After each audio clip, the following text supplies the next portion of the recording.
আসসালামু আলাইকুম। প্রিয় দর্শক, অন্য মঞ্চের আলোচনায় আমাদের আজকের অতিথি বিএনপি নেতা ও শিক্ষক জনাব মোশাররফ আহমেদ ঠাকুর। জনাব মোশাররফ আহমেদ ঠাকুর, আপনাকে আমাদের অনুষ্ঠানে স্বাগত জানাচ্ছি। মাসুদ ভাই, আপনাকেও স্বাগতম, ধন্যবাদ। জি মোশাররফ ভাই, আহ, উম, আপনি তো বিএনপি রাজনীতির সঙ্গে জড়িত, ছাত্র রাজনীতিও করেছেন দীর্ঘদিন। অনেক কিছু আপনার অভিজ্ঞতা আছে, রাজনীতি অনেক দৃশ্য দেখার। তো আমি আমি নিজেও অনেক, বয়স হতে কম হলো না, অনেক দিন ধরে রাজনীতি দেখছি, নির্বাচন দেখছি। কিন্তু এইবার প্রথমবারের মতো আমি আসলে আপনার দলের নেতার একটু প্রশংসাই করতে চাই। আহ, এই যে উনি নির্বাচিত হওয়ার পর এবং এরকম একটা ভূমিধস বিজয়ের পর উনি যে উনার সঙ্গে যারা নির্বাচনে অংশ নিয়েছেন, প্রতিদ্বন্দ্বিতা করেছিলেন, তাদের বাসভবনে গেলেন, একটা শফিকুর রহমান সাহেবের বাসভবনে গেলেন, একটা নাহিদ ইসলামের বাসভবনে গেলেন। এটা নিশ্চয়ই একটা অনন্য সৌজন্যতার প্রকাশ উনি ঘটিয়েছেন, কোনো সন্দেহ নাই। এই যে এটা নিয়ে আপনার কাছ থেকে কোনো প্রশস্তিমূলক বক্তব্য আমি প্রস্তুত করছি না। আমি যেটা বলতে চাচ্ছি আপনার কাছে, যে এই যে যাওয়াটা, আপনি কি মনে করেন আমাদের আগামী দিনের রাজনীতিতে ওনার এই আচরণটা কোনো ইতিবাচক প্রভাব ফেলবে? ধন্যবাদ মাসুদ ভাই, আপনার এবং আপনার দর্শক শ্রোতা। দেখুন, আহ, তারেক রহমানের এই বাসায় যাওয়াটা, এটা একটা পজিটিভ দিক, এটা সত্য কথা। আপনি দেখবেন, আহ, শফিক শফিকুর রহমানের বাসার আশপাশের যে বসবাসকারী লোক, মানুষের বাচ্চারা পর্যন্ত এসে তারেক রহমানকে রিসিভ করার জন্য লাইনে দাঁড়িয়ে আছে। তো এমনি একটা দৃশ্যমান রাজনীতিতে এটা মাইলেজ দেয়। কিন্তু আমি আপনাকে বলি যে, আপনার মনে আছে যে নিশ্চয়ই, যে 1991 সালে আমরা যখন বিএনপি যখন সরকার গঠন করে, আমরা দীর্ঘ সময় আওয়ামী লীগের সাথে আন্দোলনে, ছাত্রলীগের সাথে আন্দোলনে ছিলাম, সংগ্রামে ছিলাম। এবং সংগ্রামে থেকে এরশাদকে বিদায়ের পরে কিছুদিন পরেই দেখা গেল যে ছাত্রলীগ মধুর ক্যান্টিনের সামনে দিয়ে তারা মিছিল করে যাচ্ছেন, খালেদা জিয়ার 2 গালে জুতা মারা তালেবানি। যদিও ছাত্র দলের পক্ষ থেকে কোনো এটার জন্য রিয়াকশন দেওয়া হয় নাই, কিন্তু আমরা একটু আশ্চর্য হয়েছিলাম। আপনি দেখবেন যে এই দীর্ঘ আন্দোলন সংগ্রামে আমরা শেখ হাসিনাকে পরাজিত করার পর, আমরা যখন এই যে মিটফোর্ডে যুব দলের কর্মী লালচাঁদ হত্যাকাণ্ডকে কেন্দ্র করে, এই জি। হত্যাকাণ্ডে যারা জড়িত তারাও বিএনপির লোক, লালচাঁদও বিএনপির লোক, বিএনপির ছেলে, যুবদলের ছেলে। তো সেইখানে রেসিডেন্সিয়াল মডেল থেকে আরম্ভ করে বিভিন্ন স্কুলের বাচ্চাদেরকে দিয়ে যে মিছিলটা বের করলো, সেটা এনসিপি এবং বৈষম্য বিরোধী ছাত্র আন্দোলন এবং জামাত সম্মিলিতভাবে তারা মিছিলটা বের করলো। মিছিলের ল্যাঙ্গুয়েজটা বাংলাদেশের গত 55 বছরের ইতিহাসে কখনো উচ্চারিত হয়নি। যে অশ্লীল অসভ্য ল্যাঙ্গুয়েজটা, সেটা হলো 1 2 3 4 তারেক জিয়ার ড্যাশ ড্যাশ মার। আমার তো মনে আছে, এটা খুবই অশ্লীলতম। এবং আমি শুনলাম, এবং এরকম শুনিনি আমি। এবং ওই সময় দেশনেত্রী বেগম খালেদা জিয়ার বয়স 79 বছর বা প্লাস 79 বছর। তারা খালেদা জিয়ার 1 2 3 4 খালেদা জিয়ার ড্যাশ ড্যাশ মার, এইটা তারা করেছেন। এখন যে লোকগুলি এইরকম অশ্রাব্য অশ্লীল যে স্লোগান দিতে পারে, তারেক রহমান এই জিনিসটা ফেস করেন নাই। গত 1 বছর যে বাংলাদেশের পলিটিক্সে যে কিভাবে চলেছে, 1.5 বছর ডক্টর ইউনূস এবং তার সাথী, তার সহমর্মী যারা, তারা বাংলাদেশে কিরকম অশ্লীল অস্থাব্য রাজনীতির চর্চা করেছেন, আমরা সেইটা আমরা প্রত্যক্ষ করেছি, আমরা দেখেছি, প্রতিনিয়ত ফেস করেছি। তো এখন আপনি বলবেন যে আপনারা যে ফেস করেছেন, আপনাদের যে দুঃখবোধ, এইটার সাথে কি তারেক জি একাকার হয়ে যাবেন? তারেক রহমান একাকার হবেন না। উনি উনার সৌজন্যতা, উনি দেখাবেন, উনার দরজা খোলা রাখবেন। তবে আমি মনে করি তারেক জিয়ার নিচের টায়ারের যারা আছেন, তারেক রহমানের নিচের টায়ারে যারা আছেন, তারা এই জিনিসটা মনে রাখবেন রাষ্ট্র এবং রাজনীতি চালানোর জন্য, যে কি ধরনের অশ্লীল রুচির লোকজন আমার ওই পাশে অপেক্ষা করছে। আমি যাদের সাথে কথা বলছি এদের রুচিটা কত অশ্লীল, কত অশ্রাব্য, এদের ভাষা, ল্যাঙ্গুয়েজ। আপনি দেখেছেন যে ঢাকা ৮ আসনে মির্জা আব্বাসের এগেনস্টে বহু বছর ধরে, প্রায় 1977 সালে উনি যখন কমিশনার ইলেকশন করেন, তখন উনার বয়স 25 বছর, এবং উনি 91 সালে যখন রাজনীতি ইলেকশন করেন, তখন যখন আমির আব্বাস আলী খানকে, জামাতে ইসলামের আমির আব্বাস আলী খানকে তিনি পরাজিত করেন, একেবারেই তার জামানত বাজেয়াপ্ত হয়। সেই সময় অনেক বড় নেতা আব্বাস আলী খান, এবং তার সাথে আরেকজন নেতা ছিলেন মুজাফর হোসেন পল্টু, বিখ্যাত মুক্তিযোদ্ধা। আওয়ামী লীগের, রাইট। তো তো মুজাফর হোসেন পল্টু, বিখ্যাত মুক্তিযোদ্ধা, আওয়ামী লীগের যুগ্ম সম্পাদক কেন্দ্রীয় কমিটির। আব্বাস ভাই তখন বিএনপির কেন্দ্রীয় কমিটির সদস্য না, জাস্ট যুব দলের সভাপতি। তো সেই ক্ষেত্রে মির্জা আব্বাস তো তার সিনিয়রদের সম্বন্ধে একটি কটু কথা উচ্চারণ করেন নাই। আপনিও তখন 91 সালে বড়, আমরাও মোটামুটি বড়, আমরা এমনি পাস করে গেছি আরো 2 বছর আগে। তো সেই কারণে রাজনীতির এই যে আমূল একটা পরিবর্তন, যে এই যে অশ্লীল অশ্রাব্য ল্যাঙ্গুয়েজের ব্যবহার, এবং শুধু মির্জা আব্বাস না, মির্জা আব্বাসের স্ত্রীকে নিয়ে যে পরিমাণ অশ্লীল কথাবার্তা বলা হয়েছে, যে পরিমাণ অশ্রাব্য কথাবার্তা বলা হয়েছে, এটা কোনো অবস্থাতেই সহ্য করার মতো না। তো তারপরে মির্জা আব্বাস এই সহিষ্ণুতার পরাকাষ্ঠা দেখিয়েছেন। আমি মনে করি এই জন্য তিনি ধন্যবাদ পাবেন। আর বাংলাদেশের মানুষকে আমি মনে করি, বিএনপি নেতা কর্মীদেরকে এই বিষয়টা একেবারেই মনে রাখতে হবে যে আমাদের কাউন্টার পার্ট, আমাদের অপরপক্ষ কারা, এরা কি ধরনের, এরা শুধু স্বাধীনতা বিরোধী না, এরা একটা অশ্লীল অশ্রাব্য ল্যাঙ্গুয়েজের ভাষার চর্চা করে রাজনীতিতে। জি, আচ্ছা, এটা নয় ভাষার কথা বললেন আপনি, রাজনীতিতেও তো কিন্তু নানা ধরনের কথাবার্তা ইদানিং তারা বলছেন। এই যে আসিফ মাহমুদ সজীব ভুঁইয়া, উনি কিছু কথাবার্তা বলছেন যে কিভাবে আন্দোলন হবে না হবে। আমার কেন যেন মনে হচ্ছে, আপনি কি এটা খেয়াল করেছেন কিনা, যে নতুন সরকার মঙ্গলবার দিন হয়তো শপথ দিবে, আপনার প্রথমে সংসদ সদস্য, পরে মন্ত্রী পরিষদ হবে, তো ধরা যাক বুধবার থেকে তাদের কার্যক্রম শুরু হবে। আমার তো এখন কেন যেন মনে হচ্ছে যে বুধবার থেকেই তাদের বিরুদ্ধে আন্দোলন শুরু করার একটা পায়তারা চলছে। তো একটা সরকারকে তারা কি একদিনও সময় দিবে না, এভাবে করবে? ধন্যবাদ আপনাকে। দেখুন মাসুদ ভাই, এই আসিফ মাহমুদ সজীব ভুঁইয়া নির্বাচন করে নাই। প্রচলিত কথা আছে, চালু আছে, যে তার সম্পদের হিসাব দিতে হবে, শুধুমাত্র তিনি এই জন্য ইলেকশন করেননি। এখন তিনি বলছেন যে আমরা ছায়া মন্ত্রিসভা গঠন করব। ওয়েলকাম, ব্রিটেনে এটা আছে, ব্রিটেনে এটা আছে।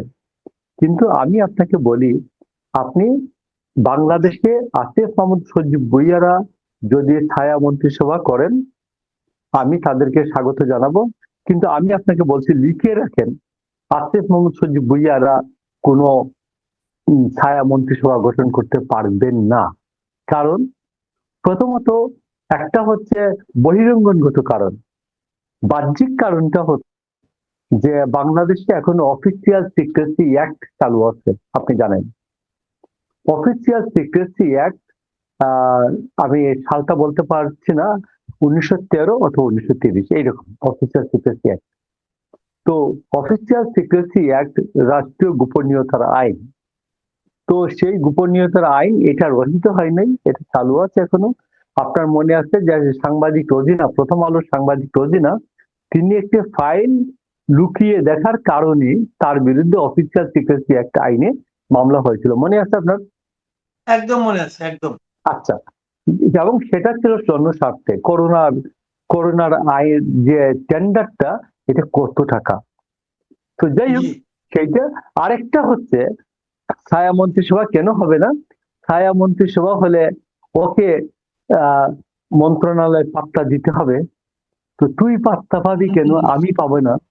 তো অফিসিয়াল ছায়ামন্ত্রী সবার প্রথম যে বিরোধী ব্যক্তিটা হবে, এইটার নাম তো আসিফ মোহাম্মদ সজীব ভুইয়া হবে, কারণ তিনি এমপি নন, তিনি এমপি রাইট। নন, তিনি ছায়ামন্ত্রী সভার সদস্য হতে পারবেন না। তো ফর দ্য রিজন উনি তো প্রথম এটার বাধা হবেন, এবং যারা নির্বাচিত হন নাই, যারা ইয়াতে কি বলে এনসিপি থেকে, এরা সবাই বাধা দিবে। তো আমি আপনাকে বলছি, বাংলাদেশে আমরা 1996 সালে যখন 118 সিট নিয়ে 118 আসন নিয়ে অপোজিশন হয়, পরে 2টি আসন কমে যায়, ম্যাডামের 4 আসন ছাড়ার কারণে 2 আসন আওয়ামী লীগ নিয়ে যায়, বিএনপি 2 আসন পায়। তো 116 আসন, 116 আসনের অপোজিশন পার্লামেন্টে সেই ছায়া মন্ত্রিসভা হয় নাই। এবং সেই ইন্টারনাল কারণটা, কে ছায়া মন্ত্রিসভার সদস্য হবেন, কারণ ছায়া রাইট। মন্ত্রিসভার সদস্য হলেই পার্লামেন্টে তাকে মোকাবেলা করতে হবে প্রথম, কারণ ক্যাবিনেট মন্ত্রী যখনই বলবেন কোনো কিছু, ছায়া মন্ত্রিসভা থেকে তার উত্তর দিতে হবে। তো এইটা ওই রাইট। ছায়া মন্ত্রিসভা will not be available in all time.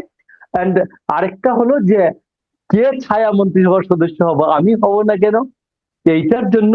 এবং লিডার অফ দি অপোজিশন তখন মনে করেন যে বাবা ঝামেলার দরকার নাই, আমরা সবাই মিলে উত্তর দিব, আমরা ছায়া মন্ত্রিসভায় একজনকে দিব কেন, এই বাঘটা দিব কেন, এইটা হচ্ছে আচ্ছা, যার জন্য একটা ছায়া জিনিস। মন্ত্রিসভা হবে না। আমি আরেকটা বিষয় যে বলি, জি। এই যে আসিফ মোহাম্মদ সজীব ভুইয়া, তার বন্ধু এপিএস, তার বিরুদ্ধে 311 কোটি টাকার দুদকে মামলা আছে। এখন আমার কথাটা হচ্ছে, এতদিন না হয় ডক্টর ইউনূসের মন্ত্রিসভার সদস্য ছিলেন আসিফ মোহাম্মদ সজীব ভুইয়া, তাকে প্রসিকিউট করা যাচ্ছিল না, তার বিরুদ্ধে মামলা দেওয়া যাচ্ছিল না, তাকে ডেকে জিজ্ঞাসাবাদ করা যাচ্ছিল না, তো তাকে এখন ডাকুন। তবে আমি আপনাকে বলি, আবুল হোসেনের কথা নিশ্চয়ই মনে আছে, আবুল হোসেন নিজে দুদকে জিজ্ঞাসাবাদের সম্মুখীন হয়েছিলেন, যোগাযোগ মন্ত্রী আবুল হোসেন। তো জি।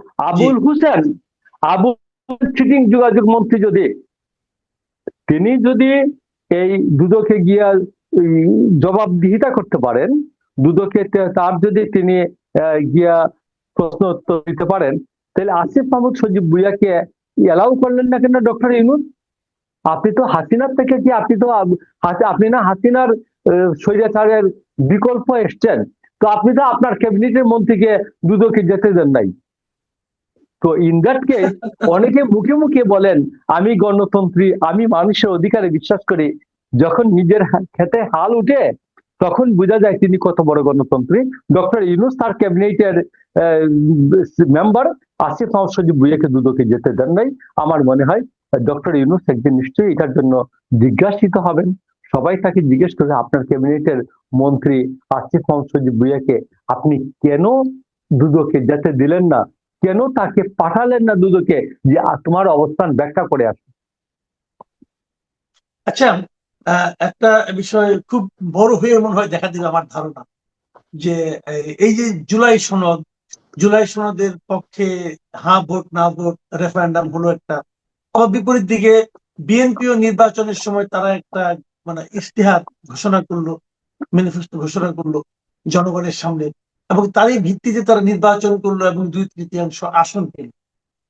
এখন সে ইশতেহার এবং জুলাই সনদ, এই দুটোর মধ্যে যদি কোনো বিষয়ে বিরোধ দেখা যায়, কোনটা গ্রহণ করা হবে? এটা কিন্তু একটা বড় বিতর্ক হয়ে দেখা আমি আমি আপনাকে মাসুদ ভাই, আমি মনে হয় গত সপ্তাহে 5টা টক শোতে আপনাকে রেফার করেছি। আপনি একটা বলেন যে আমার 3 বছরের ছেলে যদি এই ছুরাকে ধুধারি ছুরা খঞ্জর এভাবে ঘুরাইতে থাকে, তো যদি বলে বাবা এটা দাও, বাবা এটা দাও, বাবা এটা দাও, তো আমি কি করব? তো আমিও বলি যে মাসুদদার কথা মতো আমার 3 বছরের বাচ্চা বা 4 বছরের বাচ্চা যদি এইরকম ছুরা নিয়ে এভাবে ঘুরাইতে থাকে, ওর মুখে লাগবে না বুকে লাগবে, না ওর আরেক হাতে লাগবে, কত বড় ক্ষতি হবে না? আমি ধরতে গেলে ও আমার গায়ে লাগাই দেবে।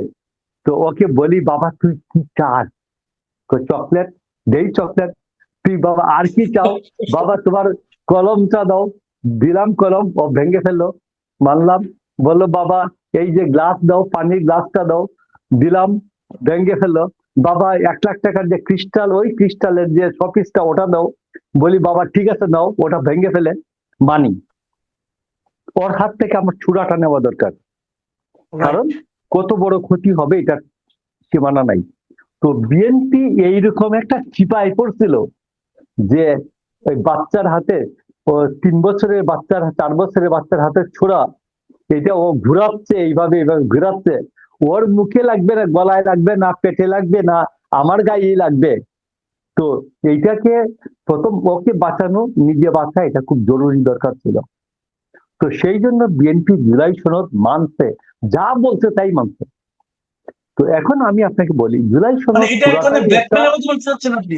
আপনি কি এটা এক ধরনের একবারে ব্ল্যাকমেল করছেন? একবারে ব্ল্যাকমেল, একবারে ব্ল্যাকমেল। আমি আপনাকে বলি 100% এটা একটা ব্ল্যাকমেল। আপনি বলেন যে সংবিধানে আমার গণভোটের কোনো বিধান নাই। ইন দ্যাট কেস প্রথমত গণভোট সংবিধান অনুযায়ী এটা এটা বেআইনি।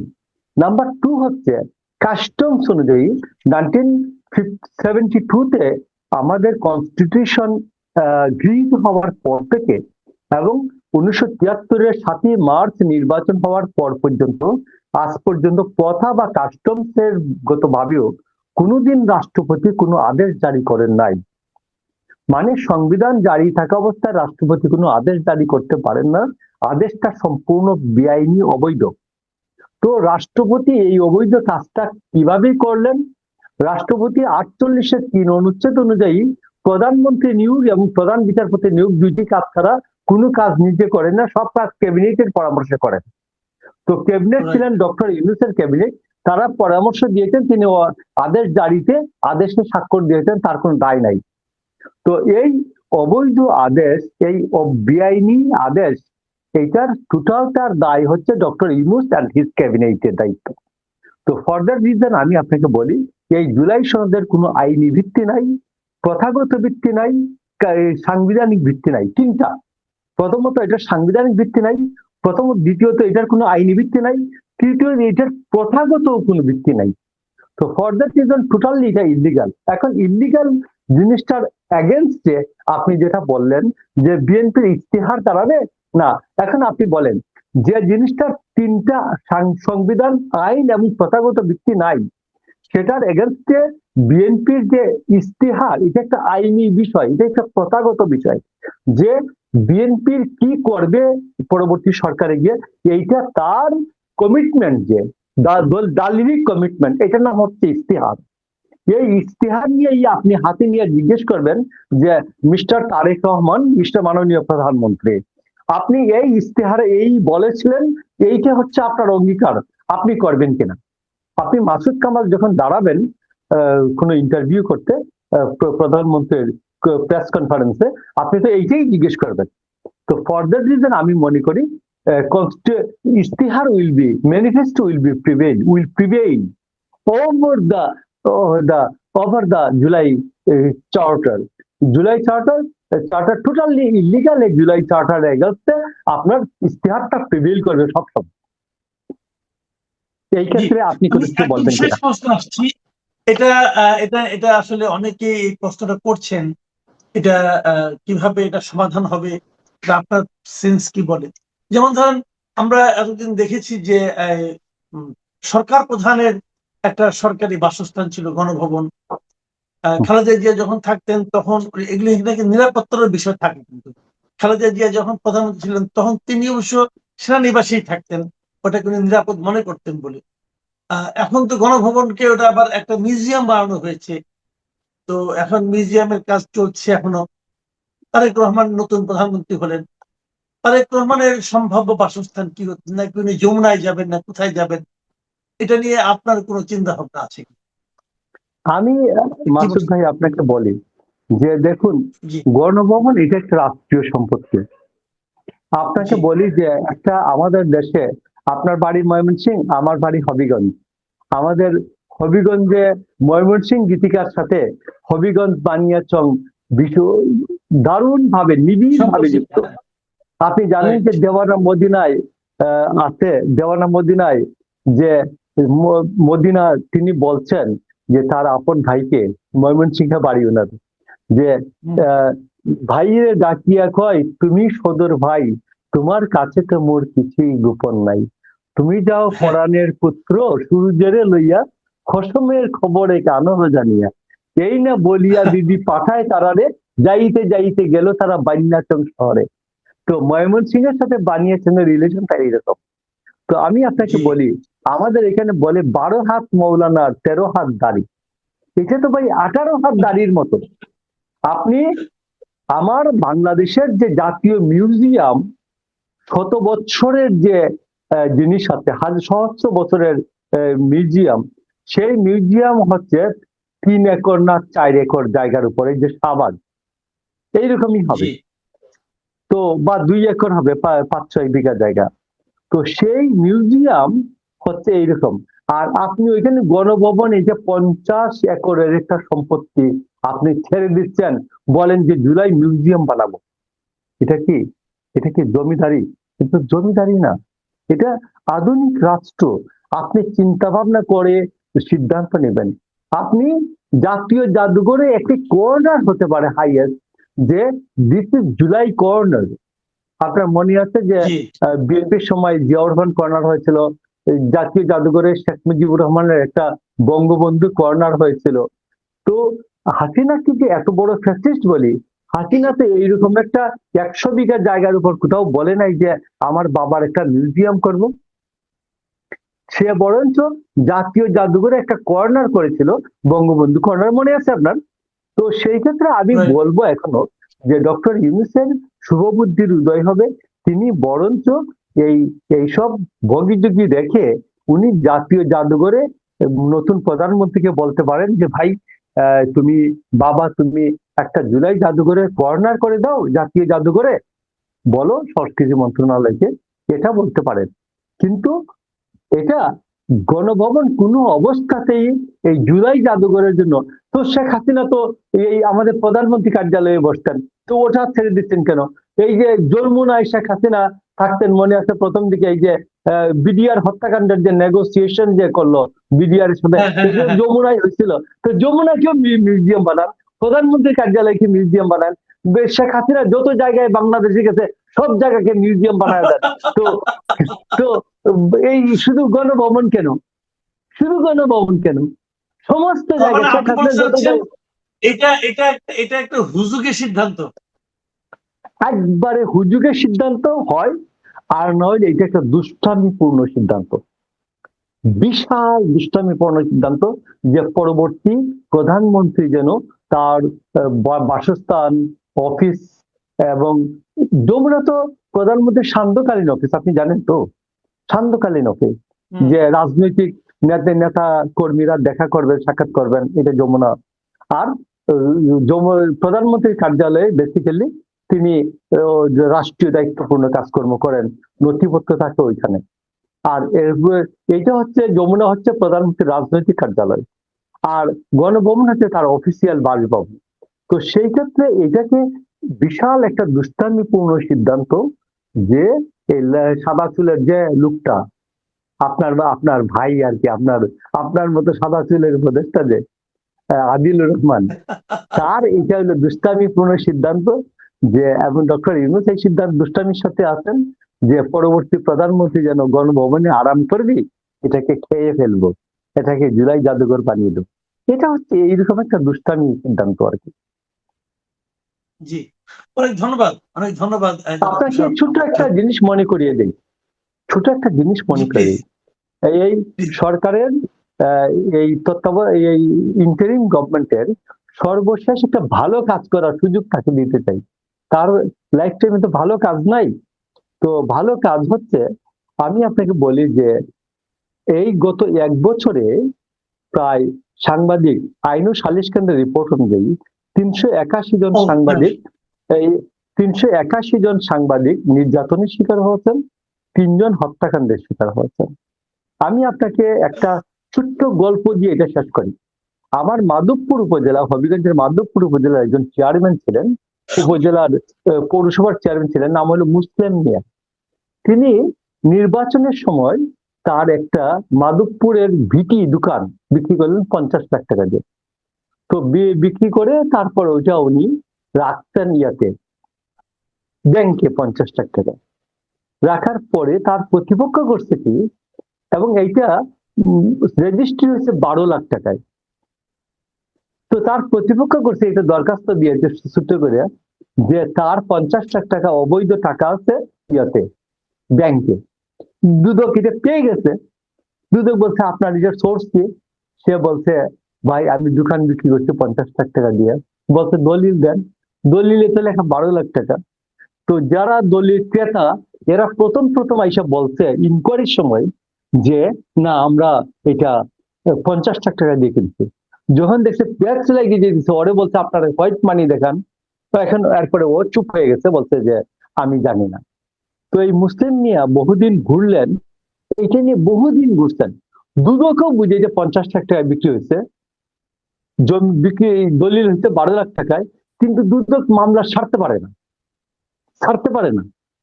তো এখন আমার কথা হচ্ছে আনিস আলমগীরকে যে মামলাটা তারা দিয়েছেন, এইটা এইরকম একটা মামলা। তো আমি আপনাকে বলি ডক্টর ইউনূসের একটা ভালো কাজ করার একটা সুযোগ বলি। আপনার সময় এই যে আনিস আলমগীরকে ধরেছেন, আনিস আলমগীর দয়া করে ছেড়ে দেন, কালকে জামিন দিয়ে দেন। কালকে সকালে সিএমএম কে যেভাবে সাবের হোসেন চৌধুরীকে 7 হত্যা মামলায় জামিন দিয়ে দিচ্ছেন একদিনে, আপনি সকালে আপনার আইন উপদেষ্টাকে বলেন যে ভাই বাবা তুমি একটু বলো যে আনিস আলমগীরকে ছেড়ে দিতে। আনিস আলমগীর তো সাংবাদিক মানুষ, এটা তো সত্য। আনিস আলমগীর সাংবাদিক, আনিস আলমগীর সাংবাদিক, সোজা সরল মানুষ, একটু অন্য দর্শনে বিশ্বাস করে, কিন্তু সে খুনিও না, সে ডাকাতও না। তাকে ছেড়ে দিয়ে একটা ভালো কাজ করে যাক। আমি ডক্টর ইউনূসের একটা ভালো কাজ করার কথা মনে করিয়ে দিলাম, যে একটা সুযোগ, একটা ভালো কাজ করে যান অন্তত। অনেক যাওয়ার ধন্যবাদ, শেষ অনেক ধন্যবাদ জনাব একটা ভালো কাজ দিয়ে আসলে শেষ করেন। আসলে এই কথাটা এক সাংবাদিক হিসেবে আমারই বলা উচিত ছিল। আপনি, আমার যেটা উচিত ছিল সেটা আপনি নিজে বললেন। আমি নিজেও ব্যক্তিগতভাবে আপনার এই বক্তব্যে খুবই আপ্লুত হলাম যে আসলেই আমরা কিন্তু ভাবছি, আজকে এই কথাটা বারবার উঠেছে, কারণ তথ্য উপদেষ্টা যিনি আছেন রিজওয়ানা হাসান, তিনি বলেছেন যে এই সরকারের আমলে নাকি কোনো সাংবাদিক নির্যাতন হয় নাই। তাহলে আনিস আলমগীর কি, মঞ্জুর আলম পান্নার ঘটনাটা কি ছিল? যাই এই সমস্ত প্রশ্ন উঠবে। প্রিয় দর্শক, আপনারা শুনলেন জনাব মোশাররফ ঠাকুরের বক্তব্য। আমার ধারণা আপনাদের মনে থাকা অনেক প্রশ্নের জবাব ওনার বক্তব্য আপনারা পেয়ে গেছেন। এখন এই পর্যন্তই। আল্লাহ হাফিজ।